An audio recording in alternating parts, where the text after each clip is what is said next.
2014년에 상영된 영화 더 테너 리리코 스핀토라고 하는 영화가 있습니다.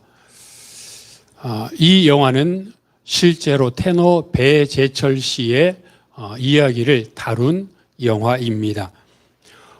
더 테너 리리코 스핀토라고 하는 이 제목에서 리리코 스핀토라고 하는 말은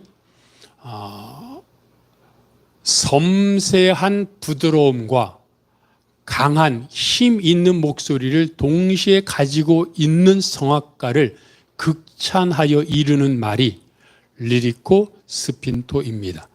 섬세함과 강함을 동시에 가지고 있으니 얼마나 뛰어난 것이겠습니까? 그래서 2003년도에 타임지는 100년에 한 번 나올까 말까 한 목소리다라고 극찬하였고, 이 배재철 씨는 우리나라 동화 콩쿠르에서 1등하고 이탈리아로 유학 가서 베르디 국립음악원을 수석 졸업하고, 그리고 세계적인 여러 많은 대회에서 입상 우승하면서 명성을 날렸습니다. 그러다가 2005년에 갑상선 암에 걸렸습니다. 수술을 했는데 수술은 무사히 성공적으로 마쳤지만 수술하던 과정에 성대를 건드렸고, 그래서 오른쪽 성대가 마비되고 말았습니다. 노래는 물론 말도 잘 하지 못하는 절망적인 상황 속에서 지내다가 일본에 성대 재건 수술을 하는 의사가 있다는 말을 듣고 지푸라기라도 잡는 심정으로 일본으로 건너가 성대 재건 수술을 받습니다.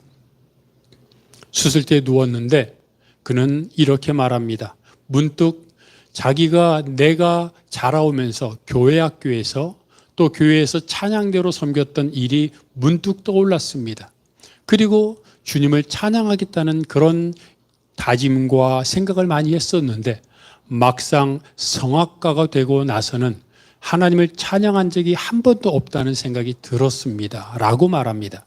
그리고 재건수술 도중에 의사가 목소리가 제대로 됐는지 한번 노래 한번 불러보라 그랬을 때 그가 불렀던 노래가 주 하나님 지으신 모든 세계였습니다. 그렇게 수술을 마쳤는데 그는 수술을 마치면 모든 게 옛날처럼 돌아갈 줄 알았지만 수술은 성공적이었음에도 불구하고 옛날의 목소리는 돌아오지 않았습니다. 많이 회복됐지만 그 극찬받던 목소리로 돌아가지는 않았고, 그럼에도 불구하고 그는 하루에 몇 시간의 재활 훈련을 했고 결국 성악가로 다시 데뷔하게 되었습니다. 물론 예전의 명성은 얻지 못했지요. 많은 사람들은 그를 비운의 오페라 스타다라고 말합니다. 그런데 오히려 배재철 성악가는 이렇게 말합니다. 지금이 나에게는 최전성기입니다.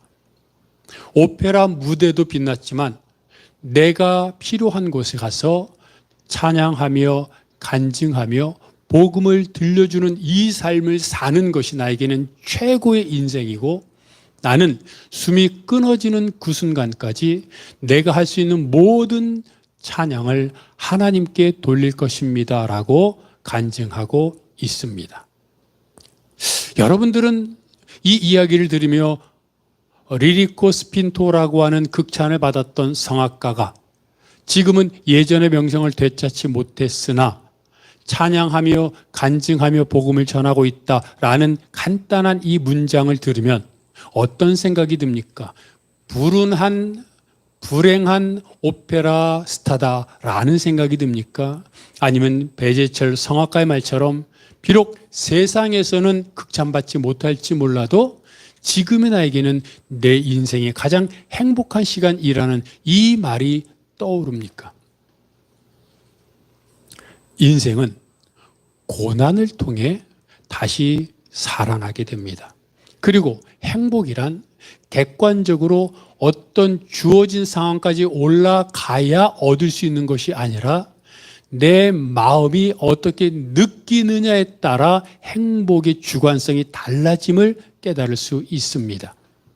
배재철 성악가가 오페라 무대에서 수많은 매체와 사람들의 박수갈채를 받을 때도 행복했지만 그때보다는 지금 오히려 작은 교회에서 작은 무대에서 찬양할지라도 마음껏 하나님을 찬양하고 하나님의 은혜를 간증할 수 있는 이 날이, 이 시간이, 이 찬양이 나에게는 더 행복하다고 말한다면 오히려 그것이 참된 행복이 아닐까요? 이런 행복은 어디서 얻어졌습니까? 갑상선암이라고 하는 과정을 통한 고난에서 그는 비로소 인생이 무엇이고 참된 행복이 무엇인지를 깨닫게 된 것입니다. 오늘 본문의 이야기도 마찬가지입니다. 여러분, 물 위를 걸은 베드로, 너무나 많이 들은 본문 아닙니까? 그런데 저는 이 본문을 보면서 이것이 정말로 우리 신앙인들이 겪는 과정을 짧게 요약해서 잘 전하고 있구나라는 생각을 하게 되었습니다. 제자들이 밤 사경이라 하면 새벽 3시부터 6시 사이입니다. 어떻습니까? 깜깜하지요. 깜깜한데 갈릴리 바닷가에서 풍랑으로 인해 죽어가고 있습니다. 여러분, 바닷가를 낮에 보면 멋있을지 모릅니다. 그런데 낮에도 풍랑이 불면 무서운데 밤에 바닷가 물 위에 떠 있으면 얼마나 무섭습니까? 바닷소리, 파도소리, 물결치는 소리만 들어도 괜히 무섭지 않습니까? 저녁에는. 그런데 그런 저녁에 파도가 치고 배에 물이 들어오고 잘못하면 이대로 바닷가에 빠져 죽겠구나라고 하는 이런 상황 속이 얼마나 큰 절망이며 얼마나 큰 마음 가운데 시련이었겠습니까? 그런데 이 본문을 보며 인생이 마치 이와 같다는 생각을 합니다. 많은 사람들이 뭐라 그럽니까? 인생은 바다를 항해하는 배와 같다라고 이야기합니다. 그렇죠. 날씨가 좋을 때 화창한 상황에서 바닷가 위에 떠 있는 배를 보십시오. 그 배 위에서 일광욕을 즐깁니다.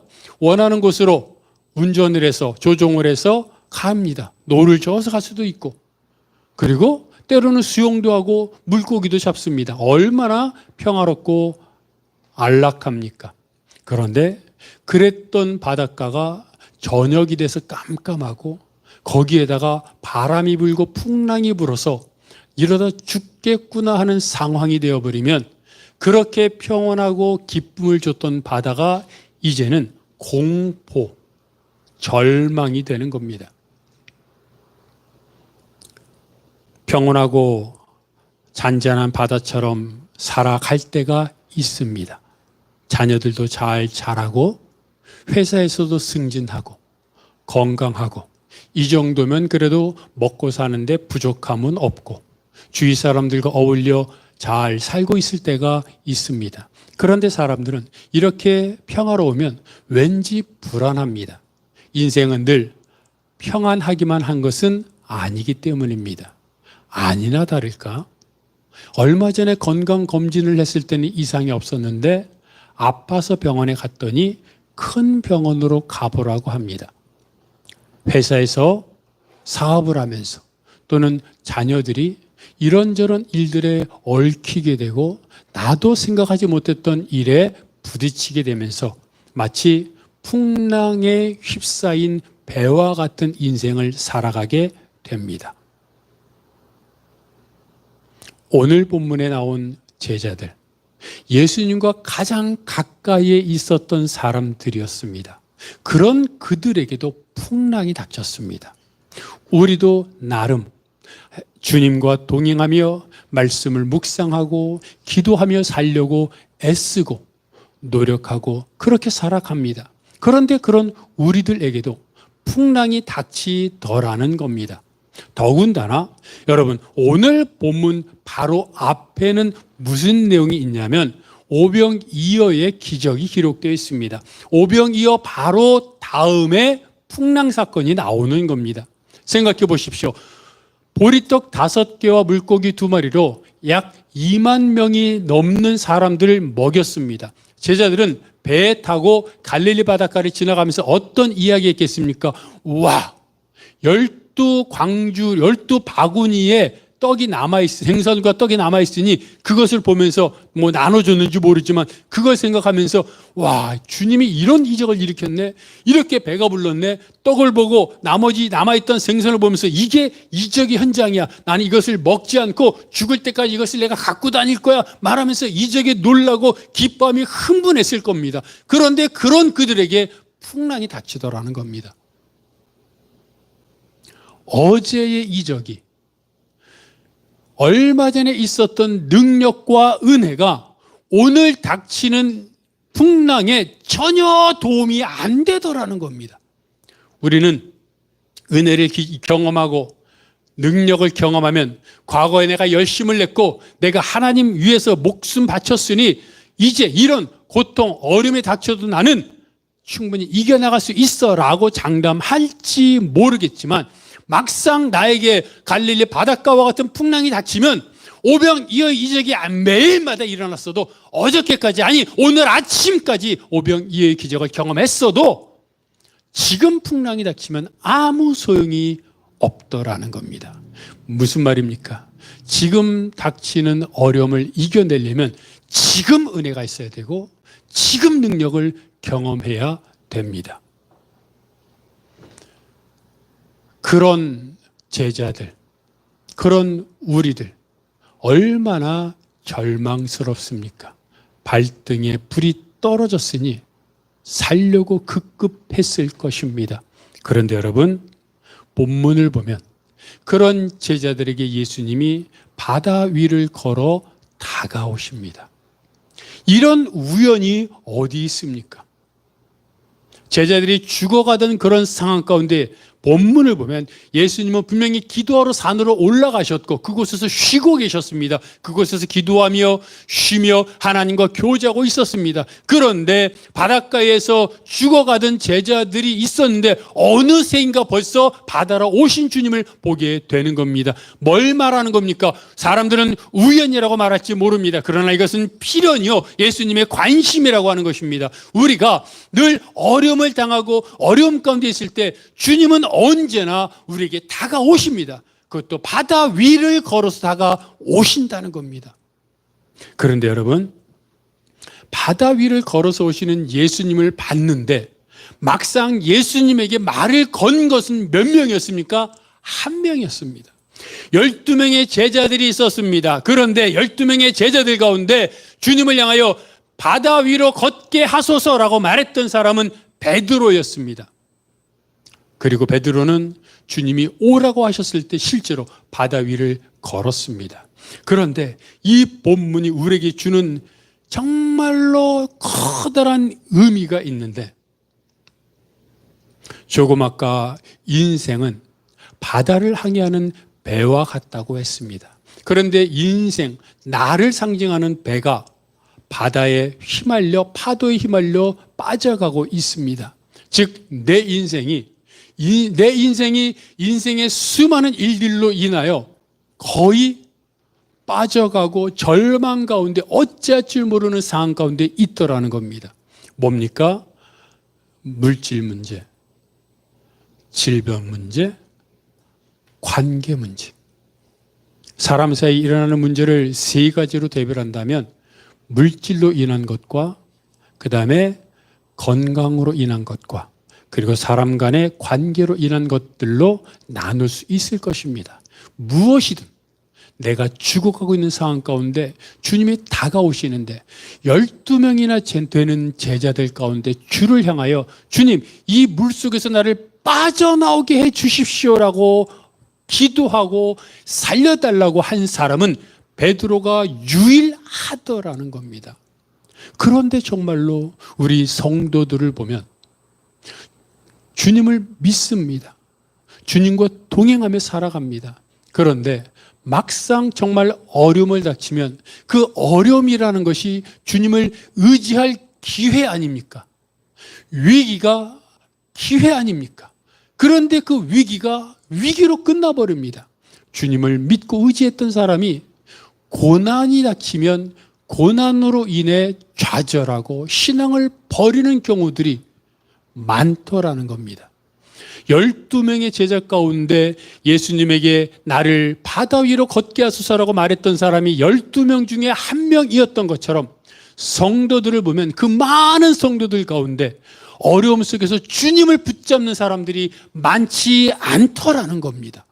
그런데 여러분, 주님은 분명히 다가오셨고 우리가 눈만 들면 보이는 그 주님에게 살려주소서라고 말만 하면 오라고 말씀해 주십니다. 그게 은혜입니다. 그래서 구원이, 그래서 믿음이 평상시에 우리가 얼마나 주님하고 동행하느냐는 그 믿음의 반석과 기초가 필요한 것이 여기에 있습니다. 주님을 늘 마음에 묵상하고 주님과 동행해야 어려움이 닥칠 때 나도 모르게 주님을 바라보는 것입니다. 하지만 경건의 모양만 있고 경건의 능력이 없는 신앙을 살아왔다면 어려움이 닥쳤을 때 주님을 바라보기보다는 세상으로 도망치게 됩니다. 베드로가 물 위를 걸었습니다. 그런데 여러분, 세상의 문제로 인하여 빠져들던 그 배에서 빠져나와 물 위를 걸었다고 하는 것은 무엇입니까? 주님을 의지했더니, 고난 가운데 주님 앞에 나갔더니, 그 말은 무엇입니까? 내 안에 거하라, 내 말씀 안에 거하라 그랬던 것처럼 말씀을 의지하고 기도하는 것입니다.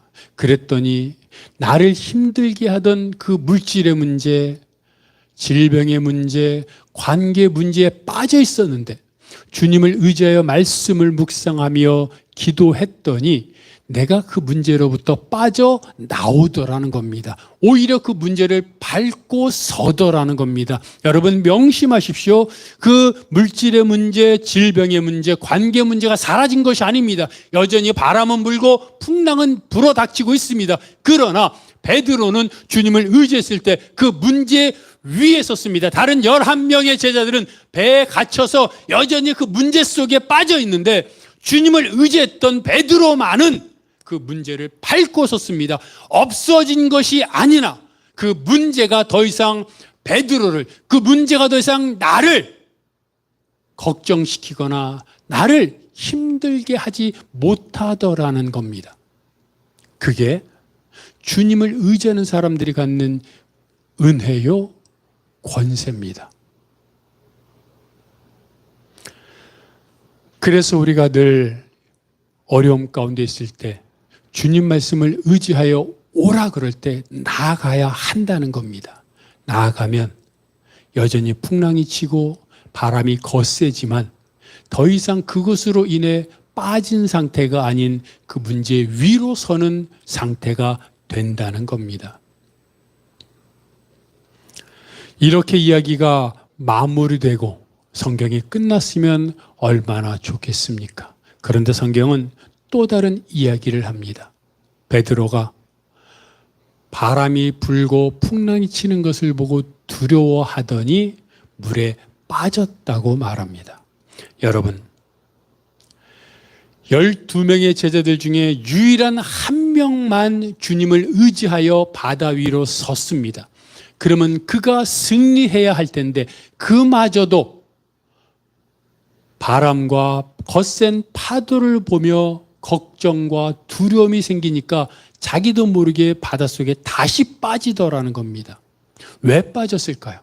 여러분 상상해 보십시오. 지금 예수님이 베드로에게 오라고 하셨습니다. 그래서 베드로가 예수님을 바라보고 바다 위에 섰습니다. 그런데 바다 위에 서서 한 걸음, 두 걸음, 세 걸음 예수님께로 점점 다가갔는데 문득 다시 눈을 들어보니 예수님은 한 사람인데 예수님 주위를 들어보십시오. 우리 눈을 보면 한 사람이 있으면 그 주위가 다 보이지 않습니까? 근데 주위가 어떻습니까? 지금 갈릴리 바다에 바람이 불고 있고 파도가 막 치고 있고 물론 예수님은 서 있습니다.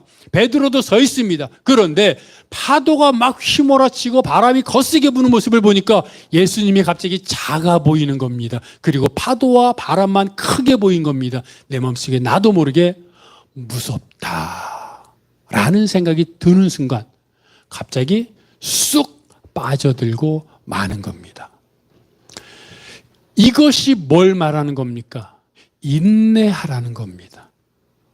주님을 계속 바라봐야 되는데 주님을 바라보고 바다 위로 올라섰던 베드로가 주님이 아닌, 주님이 작아 보이면서 주님 옆에 있는 바람과 파도에 자기도 모르게 귀가 들리고 눈이 가니까 두려움이 엄습했던 것입니다.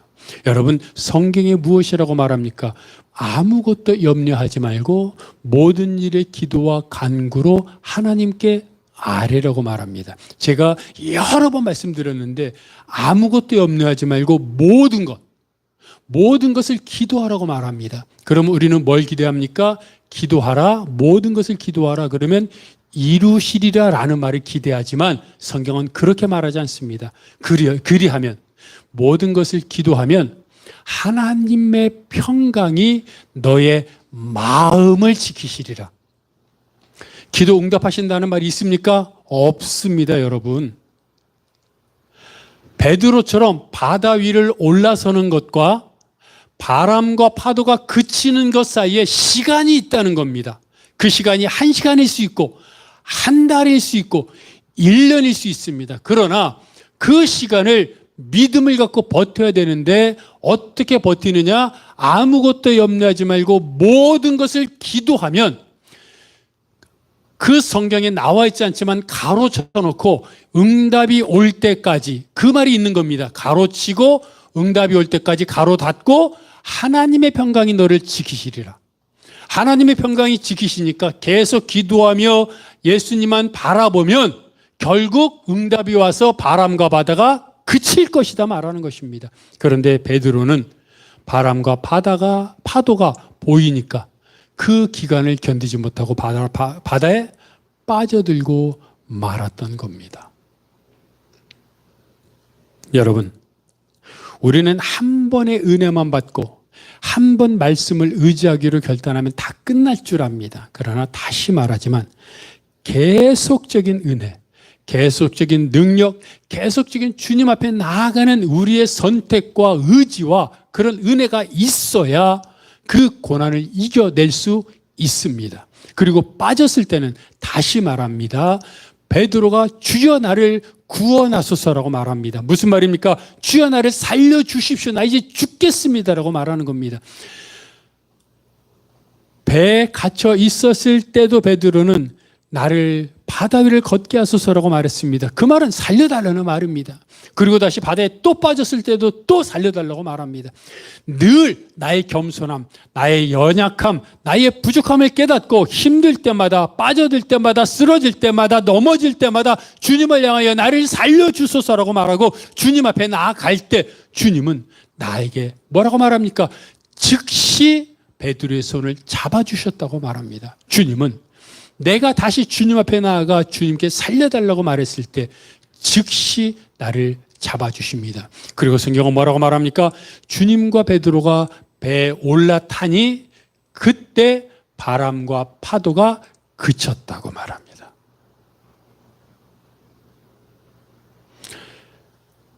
우리 가운데 어려움이 있습니다. 그 어려움을 이겨내려고 말씀 앞에 섭니다. 그러면 말씀 앞에 설 때 나를 힘들게 했던 어려움을 내가 극복하고 이겨낼 수 있습니다. 그러나 잠시 눈을 들어 그 걱정거리, 근심거리를 쳐다보면 다시 근심에 빠지고 다시 바다에 빠집니다. 그럼 그때는 사람들이 절망하고 좌절하고 포기합니다. 역시 안 되는구나. 그러나 성경은 뭐라고 말합니까? 베드로가 주여 나를 구원하소서라고 말했던 것처럼 다시 기도하는 겁니다. 그러면 주님이 즉시 손을 잡아주시고 그리고 나서 내 인생의 배에 올라타시는데 그때 바람과 파도가 그쳤다고 말합니다. 에스겔 선지자를 통해 아이를 낳지 못하던 수넴 여인이 아들을 낳았습니다. 그 얼마나 기뻤겠습니까? 그런데 그 아이가 얼마 후에 아이고 머리야 하면서 고통을 호소하다 죽었습니다. 그때 수넴 여인이 택한 것은 무엇이었습니까? 엘리사에게 달려가는 것이었습니다. 엘리사가 수넴 여인의 말을 듣고 제자를 보냅니다. 그런데 수넴 여인은 제자를 보낸 것에 만족하지 않습니다. 당신이 오십시오. 당신이 오지 않으면 나는 안 가겠습니다. 그래서 엘리사가 할 수 없이 갑니다. 근데 보니까 제자가 갔는데도 아무런 효과가 없고 결국 엘리사가 기도하니까 아이가 다시 살아납니다. 아이가 죽었을 때 수넴 여인이 나에게 아이를 주신 것만도 감사하고 몇 년 동안 아이랑 행복하게 지냈으니 이것만으로도 감사합니다 라고 생각하며 장례를 치렀을 수도 있습니다. 그런데 수넴 여인은 아이를 주신 것도 능력이었고 은혜였으니 혹시 은혜로 다시 살아날 수도 있다는 기대와 간절함을 가졌고 시도했습니다. 그리고 성공했습니다. 욥바에서 많은 사람들에게 선행과 구제를 행했던 다비다라고 하는 여제자가 병들어 죽었습니다. 그런데 사람들이 그 다비다를 장례 절차를 치르지 않고 다락에 놓습니다. 그리고는 근처에 있는 룻다라고 하는 곳에 있었던 베드로를 급하게 청합니다. 그리고 막무가내로 살려달라고 말합니다. 그런데 진짜로 베드로가 그 다비다를 위해 기도했더니 다비다가 살아납니다. 사람들이 다비다의 선행을 기념하며 울며 장례를 치렀을 수도 있습니다. 그런데 이들은 그래도 혹시나 하는 간절한 마음을 갖고 베드로를 청했고 실제로 살아났습니다. 죽은 사람들이 있을 때 기도해라, 살아나도록 기도해라 이런 말을 하는 것이 아닙니다. 우리 안에 어려움이 닥쳤을 때 많은 사람들은 이건 끝이야, 절망이야, 실패야, 더 이상 방법이 없어라고 포기하곤 합니다. 한번 해봤어. 내가 얼마 전에 기도했어. 사람들은 이렇게 말합니다. 그리고는 이제 더 이상 안 되라고 포기합니다. 하지만 베드로가 빠졌을 때 주여 구원하소서라고 말했던 것처럼 안 됐으면 다시 하는 겁니다. 그리고 또 다시 하는 겁니다. 한 번 은혜 받은 것으로 평생을 살 수 없습니다. 매일 은혜 받아야 하고 매일 주님 앞에 나아가야 그 은혜로 나에게 닥치는 어려움을 극복하고 이겨낼 수 있습니다. 너는 내 것이라는 책으로 유명한 원종수 박사님의 이야기는 저도 많이 이야기했고 여러분도 많이 들었을 겁니다. 학교 때 중고등학교 때 새벽 기도를 다니고 철야하고 방언받고 그러면서 은혜를 통해 막 공부가 꼴찌해서 거의 전교 1등을 하고 그리고 서울대 의대에 입학하고 그런 이적을 많이 경험했습니다. 그러면 우리는 그런 이적을 경험했으니 그냥 신앙 좋게 잘 살았을 것이다라고 생각하지만 간증책을 읽어보면 그렇지 않습니다. 서울대학교 다닐 때 워낙 가난해서 힘들었습니다. 고등학교 2학년 때부터 폐가 안 좋았는데 대학교 때 검사를 해봤더니 폐 절반이 망가졌습니다. 그러니 얼마나 힘들었겠습니까? 교회 안 다니는 사람, 학생들은, 친구들은 좋은 차 타고 다니며 떵떵거리고 사는데 하나님, 나는 하나님의 은혜를 받았는데 왜 이렇게 힘들어야 합니까? 라고 불평이 생겼습니다. 어느 날 4층짜리 건물에서 실험을 하다가 문득 자기도 모르게 자살 충동이 확 일어났습니다. 그래서 건물 4층에 베란다로 나갔습니다. 보니까 사람들이 4층에서 바라보니까 마치 낙지처럼 보이더라는 겁니다. 발이 막 왔다 갔다 하는 게. 그걸 보면서 인생 끝이다 라고 생각하고 베란다에서 난간에 다리를 올렸습니다. 그리고 뛰어내리려고 막 정말 했습니다. 그런데 뛰어내리려고 하는 그 순간 어머니가 눈에 보이더라는 겁니다. 머릿속에서 어머니가 죽은 자기의 시체를 보면서 엉엉 통곡하는 어머니가 보이더라는 겁니다. 그리고 그 모습에 차마 뛰어내리지 못했습니다.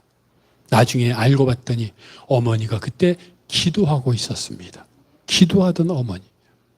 다음 날 토요일이었습니다. 이 원정수 박사는 이렇게 살기 싫었습니다. 하나님이 살아계신데 내가 왜 이렇게 병들어서 고생해야 됩니까? 내가 사람을 살리는 의사가 될 건데 나를 살리는 하나님이라는 걸 보여주십시오라고 말하고 생각하고 토요일 날 대전으로 내려갔습니다. 그리고 산에 올라가 기도하다 죽겠다. 하나님 나 죽을 테니까 기도하다 죽을 테니까 하나님 책임지십시오라고 말하고 기도하러 올라갔습니다. 산에 가서 패도 안 좋은데 반이 망가졌으니 하루 금식하며 기도했습니다. 정신이 혼미합니다. 막 피가 막 올라옵니다. 힘이 하나도 없습니다. 이러다 죽겠구나. 이틀이 됐습니다. 정말 정신이 혼미하며 아무것도 생각이 나지 않습니다. 그러다가 정신을 잃었습니다. 잃으면서 생각합니다. 이제 끝이다. 내가 하늘나라 가겠구나. 그리고 정신을 잃었습니다.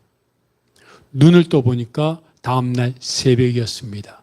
새벽이었는데 갑자기 새벽에 눈을 떴는데 머리에서부터 뭔가 시원한 기운이 내려오는 게 느껴졌습니다. 그리고 머리에서 목으로 내려오는데 갑자기 시원해지더니 이런 음성이 들렸습니다. 종수야, 너의 머리는 새 것이 되었다. 또 조금 있다가 목에서 가슴으로 시원한 게 내려옵니다. 종수야, 너의 가슴은 새 것이 되었다. 발, 배, 양쪽 다리, 발까지 다 새 것이 되었다는 음성이 들리며 모든 것이 시원해졌습니다. 그리고 나서 힘이 생겨서 산에서 뛰어 내려갔습니다. 그때가 오전 새벽 4시 반이었습니다. 그 시간은 원종수 박사가 늘 하나님 앞에 나아가 기도하던 새벽 기도 시간이었습니다. 너무나 행복해서 너무나 신기해서 내려가자마자 아침에 문연병원에 가서 엑스레이를 찍어봤는데 자기를 힘들게 했던 그 세균, 세포들이 다 돌덩이가 돼가지고 폐 뒤에 돌처럼 박혀있는 모습이 엑스레이에 나오더라는 겁니다. 그리고 그는 그 엑스레이를 지금도 갖고 있다고 말합니다. 한 번 은혜 받았으니까. 며칠 전에, 몇 년 전에 내가 하나님의 은혜를 경험했으니까 끝! 나는 이제 죽을 때까지 아무 이상 없어. 아니라는 겁니다. 하나님의 은혜를 경험하며 오늘 본문에 나오는 풍랑과 같은 그런 고난을 이겨내려면 어저께, 아니 조금 전에 오병이어의 기적을 경험했어도 아무 소용없습니다. 지금 은혜를 경험해야 되고 베드로가 말했던 것처럼 주여 나를 도우소서 구원하소서라고 말해야 됩니다. 그래서 하나님 앞에 나갈 때 분명한 것은 하나님 앞에 나아가기를 결단하고 하나님 앞에 나아간다고 해서 나를 힘들게 하던 문제가 그 즉시로 해결되는 게 아니라는 겁니다. 그때부터 인내의 시간, 눈물 흘리며 씨를 뿌리는 시간, 그리고 기쁨으로 단을 거둘 때까지의 시간이 필요한 겁니다. 그때까지 모든 일의 기도와 간구로 하나님 앞에 나아가야 평강이 내 마음을 지키고 쓰러지지 않을 수 있습니다. 그런데 대부분은 베드로처럼 쓰러집니다. 그때 좌절하지 말고 다시 베드로처럼 주여 구원하소서. 이게 나의 민낯입니다. 이게 나의 신앙의 현주소입니다라고 다시 기도할 때 예수님은 즉시 나를 붙잡아 주시고 일으키시고 내 인생의 배에 함께 타시고 그리고 나서야 바람과 파도가 그치더라는 겁니다. 작심삼일이라는 말이 있습니다. 마음을 먹었어도 3일이면 포기하고 끝난다는 말입니다. 그런데 누군가 이렇게 말을 하더군요. 작심삼일이니까 3일 작심하면 됩니다. 마음 먹은 거 3일이면 끝나니까 3일마다 마음 먹으면 됩니다. 3일 작심. 얼마나 좋은 말입니까? 3일마다 무너집니까? 3일마다 다시 결단하십시오. 베드로처럼 쓰러지면 또 살려달라고 말하고 또 쓰러지면 또 살려달라고 말하고 그래서 주님이 내 인생의 배에 함께 동행하시는 순간 그 순간까지 계속해서 살려달라고 말할 때 내 배에 인생의 배에 주님이 함께 타실 것이고 그때 오늘 본문이 말하는 것처럼 바람과 파도가 그치는 겁니다. 여러분 신앙이 바로 이와 같습니다. 내가 물 위를 걸으려면 수없이 물속에 빠지는 경험을 합니다. 수영을 잘하려면 얼마나 많은 물을 먹어야 됩니까? 마찬가지입니다. 정말로 물 위를 걷는 인생이 되기 위해 수없이 빠질 때마다 포기하면 그냥 끝입니다. 빠지면 살려달라고. 빠지면 살려달라고. 3일 만에 말씀과 기도를 벗어나면 다시 3일 만에 또 기도하고 말씀을 읽고 그래할 때 어느새 나를 힘들게 했던 모든 문제가 해결되는 것을 경험할 터인데 그것이 기쁨이요 그것이 승리요 그 경험을 통해 더 하나님 앞에 나가는 믿음의 삶을 살겠다고 다시 한번 결단하는 그리고 그 은혜를 경험하는 여러분이 되시기를 바랍니다. 말씀을 기억하면서 주님, 내가 십자가를 경험하며 십자가를 전하며 십자가의 능력의 전달자로 살겠습니다. 함께 다 함께 일어나셔서 찬양하겠습니다.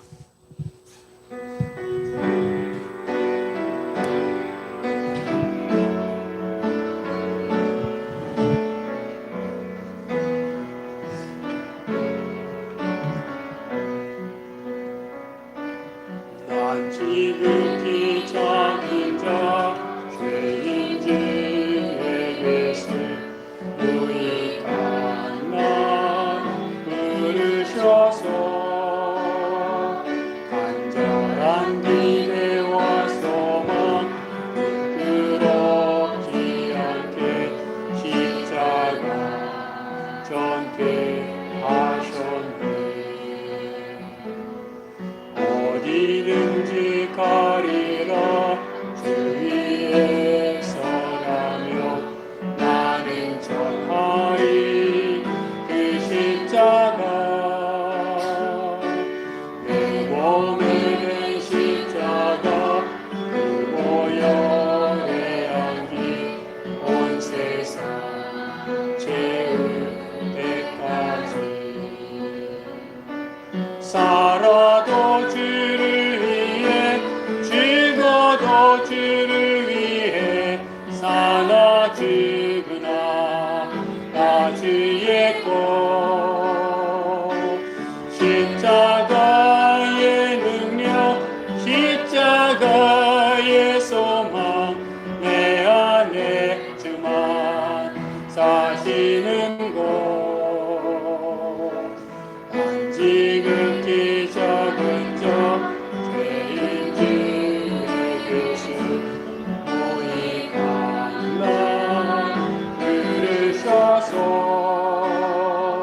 간절한 기대와 소망 부끄럽지 않게 십자가 살아도 주를 위해 살아도 주를 위해 죽어도 주를 위해 사나 죽으나 난 주의 것 십자가의 능력 십자가의 소망 내 안에 주만 사시는 것 난 지극히 작은 자 죄인 중에게서 유익한 날 부르셔서 절한 기대와 소망 부끄럽지 않게 십자가 전폐하셨네. 내 사랑 나의 십자가 내 사랑 나의 십자가 내 사랑 나의 십자가 주님은 말합니다. 사람들 앞에서 나를 부끄러워하면 나도 그를 부끄러워하리라. 나는 십자가를 부끄러워합니까? 자랑스러워합니까? 나는 주님을 자랑합니까? 숨기려고 합니까? 주님을 경험하며 주님 앞에 나아갈 때 주님이 나의 전부가 되시고 그리고 주님은 내 손을 잡아주시고 내가 고통 겪고 있는 풍랑과 바람을 그치게 해 주십니다. 그것을 알기에 오늘도 주님 앞에 나왔습니다. 베드로가 고백했던 것처럼 주여 나를 구원하소서. 주여 나를 살려주소서. 이것이 나의 외침임을 기억하면서 함께 통성으로 기도하겠습니다. 하나님 아버지, 베드로가 바다에 빠져 죽어가면서 물에 빠져 허우적대면서 주여 나를 구원하소서, 주여 나를 살려주소서 외쳤던 것처럼 나도 바닷속에 빠져 허우적대며 문제 속에, 고난 속에, 고통 속에 빠져 허우적대면서 주님을 향하여 외치게 하여 주옵소서. 사람들을 향하여, 세상을 향하여 불평하며 따지는 것이 아니라 주를 향하여 주님 앞에 나아가 주님 나를 살려주소서, 주님 나를 구원하소서, 주님 나를 주님께 온전히 맡깁니다, 나의 전부임을 고백하는 그런 신앙이 되게 하여 주시옵소서. 우리 성도들의 삶에, 그들의 가정의 삶에, 그들이 겪은 모든 문제 가운데 함께 하셔서 아버지 하나님의 사랑의, 은혜의, 능력의 이적을 경험하게 하시고, 그리하여 다시 일어나 우리 인생의 배에 올라탔을 때 바람과 바다가 파도가 그치게 하시고, 그로 인해 주를 위해 사는 결단과 헌신과 생명조차도 아끼지 않는 믿음의 삶을 살게 하여 주시옵소서. 하나님 붙잡아 주시옵소서. 주 나를 구원하소서. 베드로가 바다에 빠져가며 살려달라고 외쳤던 것처럼 하나님, 내가 빠져들어 죽어가며 세상의 사람들에게 외치는 것이 아니라 주님 앞에 살려달라고 외치게 하시고, 그 주님으로 인해 배에 올라타 바람과 파도가 그치는 것을 보게 하시고, 그로 인해 내 인생의 여정을 주님께 맡기는 귀한 성도들 되게 하여 주시옵소서. 이 모든 것 예수 그리스도의 이름으로 기도하오며, 이제는 우리 주 예수 그리스도의 은혜와 아버지 하나님의 사랑하심과 성령님의 교통하심이 주님 앞에 나아가 바다 위를 걷는 신앙인으로 살겠다고 결단하는 모든 성도들 머리 위에, 그들의 가정과 사역과 기도 제목 위에, 이 교회, 이 민족, 온 세계 복음화 위에 영원토록 함께 하옵시기를 간절히 축원하옵나이다. 아멘.